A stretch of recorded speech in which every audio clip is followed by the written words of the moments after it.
नाज़रीन अस्सलाम वालेकुम। इन्फोटॉनिक में खुश आमदीद। तो कहानी शुरू होती है रात के वक्त। हमें एक लड़की दिखाई जाती है जो किसी से डरकर भाग रही थी। उसके डर को देखकर ऐसा लग रहा था जैसे उसे कोई मारने वाला हो। अब वो लड़की भागकर रोड पर आ जाती है, तभी उसे देखकर एक गाड़ी रुकती है। उससे दो लोग निकलते हैं, लेकिन वो लड़की उसे देखकर काफी डर जाती है। ये कह लें कि शायद वो लड़की इन दोनों से डरकर भाग रही थी। वो दो लोग उस लड़की को कुल्हाड़ी से मार डालते हैं और इसके बाद हमें अगला दिन दिखाया जाता है। टाउन में कैसी और उसकी फैमिली छुट्टियां मनाने आ रही थी। किसी की फैमिली में उसके डैड और उसकी सौतेली मॉम थी। वो अपनी मॉम से बहुत नफरत करती थी, क्योंकि उसको ऐसा लगता था कि उसकी मॉम उससे उतना प्यार नहीं करती जितना उसकी सकी मॉम करती थी। किसी के डैड उन्हें यहाँ पर इसलिए लेके आए थे ताकि वो यहाँ पर कुछ वक्त इकट्ठे गुजार सकें। अब वो लोग होटल पर रुककर खाना खाते हैं, पर कैसी कुछ नहीं खाती। वो कहती है कि मुझे भूख नहीं है, जिस पर उसके डैड कहते हैं कि मुझे समझ नहीं आता कि तुम ऐसा क्यों करती हो हमारे साथ। इसके बाद वो खाना खाकर अपनी जगह पर जाने के लिए निकल जाते हैं। रास्ते में कैसी अपनी दोस्त को याद कर रही थी कि वो दोनों एक साथ मस्ती करती थी और कैसे वीरान बिल्डिंग्स में रहकर वक्त गुजारती और नशा करती थी। कुछ देर के बाद कैसी के डैड सबको लेकर एक जगह पर पहुंच जाते हैं। ये घर उनके भाई का था, लेकिन ये घर टाउन से बाहर और सुनसान जगह पर होता है। कैसी के डैड अब अपने भाई को कॉल करते हैं और घर की चाबी के बारे में पूछते हैं, मगर वो घर तो पहले से ही खुला था। कैसी सबसे पहले जाकर अपना कमरा ले लेती है। उधर कैसी के डैड अपनी वाइफ को समझाते हैं कि देखो, तुम कैसी को जल्दी समझ जाओगी और कुछ वक्त की तो बात है, वो भी तुम्हारी इज्जत करने लगेगी। रात को खाना खाते वक्त कैसी की अपनी मोम से बहस हो जाती है, जिस पर उसके डैड उसे बहुत डांटते हैं। कैसी को बहुत गुस्सा आ रहा था, इसलिए वो अपने डैड की गाड़ी लेकर टाउन में चली जाती है। अब वो बार में जाती है और वहाँ पर शराब मांगती है, मगर बार वाला आदमी उसे शराब देने से मना कर देता है। वो कहता है कि मुझे लगता है तुम अभी 18 साल की पूरी नहीं हो, जिस पर कैसी उसे अपना नकली आईडी कार्ड दिखाती है। तभी वहीं पर एक आदमी आकर कैसी को तंग करने लगता है। उधर दो दोस्त बैठे थे जो कैसी को उस आदमी से बचाते हैं और उसे भगा देते हैं। कैसी उनके पास जाकर बैठ जाती है। उन्हें बताती है कि मैं यहाँ पर नई आई हूँ और हम लोग यहाँ पर छुट्टियाँ मनाने के लिए आए हैं। मैं अपने शहर में वीरान बिल्डिंग्स को ढूंढा करती थी और ये सब करना मुझे अच्छा लगता था, और अगर यहाँ पर भी कोई ऐसी जगह है तो प्लीज़ आप लोग मुझे बताओ, क्योंकि मैं उस जगह पर जाना चाहती हूँ। वो लड़का लड़की कहते हैं कि हाँ, ऐसी जगह है। लोगों का कहना है कि पहले वहाँ पर एक फैमिली रहा करती थी, मगर अब वहाँ पर सिर्फ एक बहन भाई रहते हैं। वो कभी भी घर से बाहर नहीं निकलते और किसी ने भी उन्हें नहीं देखा, और न जाने वो घर में क्या करते हैं, कोई कुछ नहीं जानता। केसी कहती है कि क्या वो दोनों कभी घर से बाहर नहीं निकले, तो वो दूसरी लड़की कहती है कि हाँ, वो कभी घर से बाहर नहीं निकले, मगर टाउन के लड़के लड़कियां गायब हो जाते हैं। और सबका यही कहना है कि शायद वो दोनों बहन भाई उसे अगवा करते हैं, लेकिन पुलिस के पास भी उनके खिलाफ कोई सबूत नहीं है। केसी उन दोनों को वहाँ पर जाने का कहती है। वो दोनों उसे अपने साथ उस घर के पास ले जाते हैं। केसी घर के अंदर जाने वाली थी। दोनों दोस्त उसे बहुत रोकते हैं, पर वो नहीं रुकती और घर के अंदर चली जाती है। अब उन दोनों को भी उसके पीछे जाना पड़ता है। वो तीनों उस घर की काफी छानबीन करते हैं, लेकिन उन्हें उस घर में कुछ भी नहीं मिलता। भी उस घर के बेसमेंट में जाते हैं, जहाँ पर उन्हें बहुत ज्यादा बदबू आ रही थी। एक चादर को देखते हैं जिस पर खून ही खून लगा हुआ था। वहाँ पर एक कैमरा भी था जिसमें वो एक लड़की की वीडियो देखते हैं। ये उसी लड़की की वीडियो रिकॉर्डिंग थी जिसको हमने कहानी के शुरू में देखा था, मतलब कि ये दोनों बहन भाई थे। उस वीडियो में ये दोनों बहन भाई उस लड़की को मार रहे थे। ये देखकर वो तीनों समझ जाते हैं कि ये दोनों बहन भाई कातिल हैं। तभी इन्हें बाहर से आवाज आती है, यानी कि वो दोनों बहन भाई घर वापस आ चुके थे, जिन्हें देखकर वो लोग वहीं छुप जाते हैं और मौका देखकर दोनों दोस्तों खिड़की से बाहर भाग जाते हैं। और वहाँ पर केसी का पाँव हुक में फंस जाता है और वो अब उनकी दादी के कमरे में पहुंच जाती है। वहाँ वो पड़ा हुआ एक ढांचा देखती है जो उनकी दादी का ही था। ये इन्होंने क्यों रखा था ये कोई नहीं जानता था।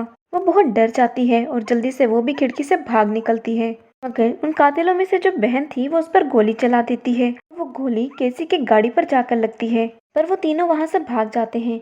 तभी उसका भाई आता है और वो पूछता है कि हम इन तीनों को कैसे पहचानेंगे। बहन कहती है, फिक्र ही मत करो, मैंने उनकी गाड़ी पर गोली चलाई थी, उसी के निशान से हम उसे पहचान लेंगे। अब केसी और दोनों दोस्त उनसे बचकर निकल आए थे। अब केसी उनसे पूछती है कि तुम लोग ठीक हो? सुबह भी हो गई थी। लड़का कहता है कि हम लोग ठीक हैं, मगर हम लोग बहुत खतरनाक जगह पर गए थे और मुझे लगता है कि वो लोग हमें जरूर ढूंढेंगे, इसलिए हमें संभल कर रहना होगा। जिसके बाद वो दोनों दोस्त चले जाते हैं और कैसी भी अपने घर आ जाती है। उसके डैड जब गाड़ी पर लगे गोली के निशान को देखते हैं तो उससे पूछते हैं, जिस पर वो कहती है कि वो उस गोली के निशान के बारे में कुछ भी नहीं जानती और झूठ बोल देती है। उसके डैड पुलिस ऑफिसर को भी बुलवाते हैं और गोली का निशान दिखाते हैं, पर वो कहता है कि हो सकता है यहाँ पर कुछ लोग शिकार करते हैं, तो उस दौरान ये गोली लगी हो। केसी भी अपनी दोस्त को कॉल करके सब कुछ बता देती है, जो जो उसके साथ हुआ था। उधर वो कातिल बहन भाई बैठे बात कर रहे थे। और कहते हैं कि न जाने वो कौन लोग थे और हमारे बारे में सब कुछ जान गए हैं। तभी भाई कहता है कि मैं उस लड़के को जानता हूँ जो अक्सर बार में ही होता है। और बहन कहती है कि मैं उनमें से एक लड़की को भी जानती हूँ जो बार वाले की बेटी है। अब उन दो बहन भाइयों को दो लोगों के बारे में तो पता चल चुका था। वो कहते हैं कि हम उन्हें पकड़कर मार देंगे और उनका गोश्त खाएंगे, और जो बहुत ही मज़ेदार होगा।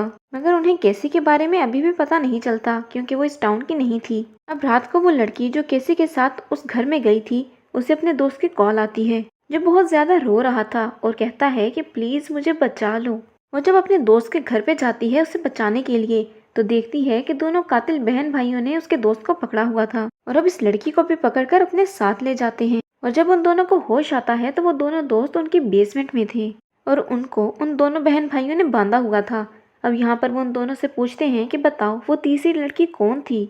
दरअसल वो यहाँ पर केसी के बारे में पूछ रहे थे। लड़का जो बहुत ज्यादा डरा हुआ था वो केसी के बारे में सब कुछ इन्हें बता देता है, जिसके बाद वो दोनों बहन भाई इन दोनों को मार देते हैं और लड़के की लाश को वो आदमी अपने जानवर को खिला देता है और लड़की को पकाकर वो दोनों बहन भाई बहुत ही मजे से खा जाते हैं। अब इन दोनों को केसी के बारे में भी पता चल चुका था। उधर केसी जो बहुत ही ज्यादा परेशान थी, उसकी मोमो से पूछती है कि क्या तुम ठीक हो, तो वो कोई जवाब नहीं देती और अपनी मोम को कुछ बातें सुनाकर उन पर गुस्सा करके वहाँ से चली जाती है। वो वहाँ से भागकर जंगल में आ गई थी, मगर जंगल में उसे कुछ अजीब तरह की आवाजें सुनाई देती हैं। वो डर जाती है और फिर वापस अपने घर की तरफ आ जाती है। यहाँ पर हम देखते हैं कि उन दोनों बहन भाइयों ने उस पर नजर रखी हुई थी, मतलब कि उन दोनों ने उसे ढूंढ लिया था। जिसके बाद केसी उस बार में जाती है जहाँ पर उससे वो दोनों दोस्त नहीं मिलते।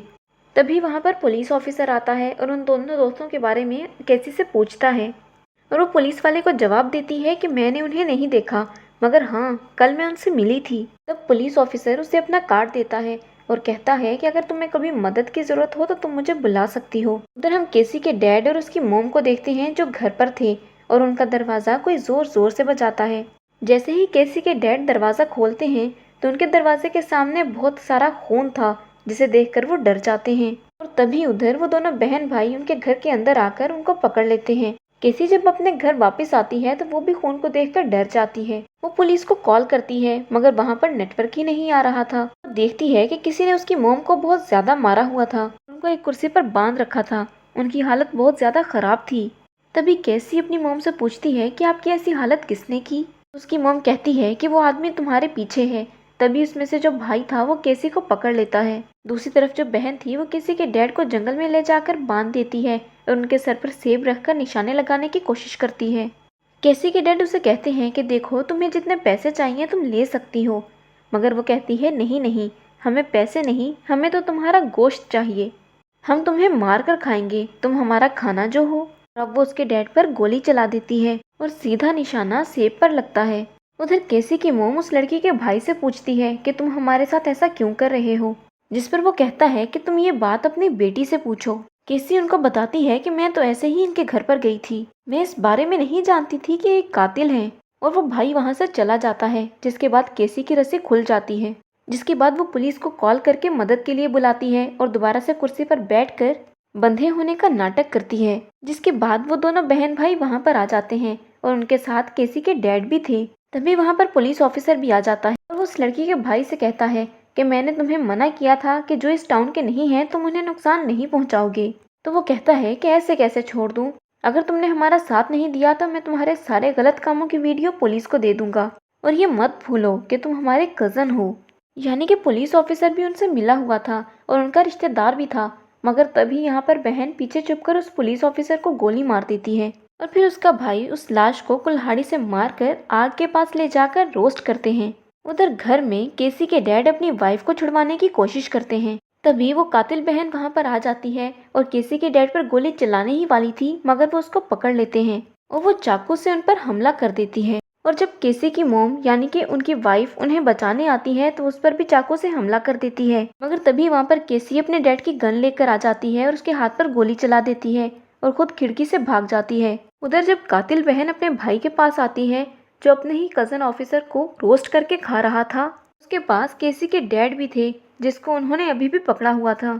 भाई कहता है कि अगली बारी तुम्हारी है और तुम्हारा गोश्त भी काफी मजेदार होगा। जिसके बाद वो अपनी बहन को केसी को ढूंढने के लिए जंगल में भेज देता है। जैसे ही वो केसी को ढूंढने जाती है तो केसी उस पर पीछे से हमला कर देती है और कुल्हाड़ी से उसे मार डालती है। फिर उसके भाई के पास जाकर उन्हीं की बड़ी से बंदूक से उस पर भी गोली चला देती है, जिससे वो आग में ही गिर जाता है और वहीं पर जलकर मर जाता है। इस तरह केसी ने अपने मॉम डैड को बचा लिया था।